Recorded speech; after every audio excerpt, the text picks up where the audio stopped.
I hit this issue today and here is the quick fix that solved it. Changing your email on your Visa account is straightforward if you follow these steps. Step 1. Log into your account. Go to the Visa website and enter your login credentials to access your account. Step 2. Navigate to Profile Settings. Once logged in, find the Profile or Account Settings section in the main menu. Step 3. Select Email Preferences. Look for an option labeled Email Preferences or Contact Information within the profile settings. Step 4. Update your email address. Enter your new email address in the provided field and double-check for any typos. Click Save to confirm the change.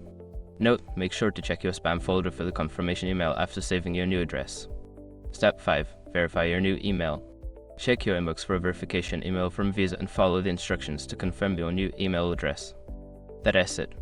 You've successfully updated your email on your Visa account. If you run into any issues, don't hesitate to reach out to customer support.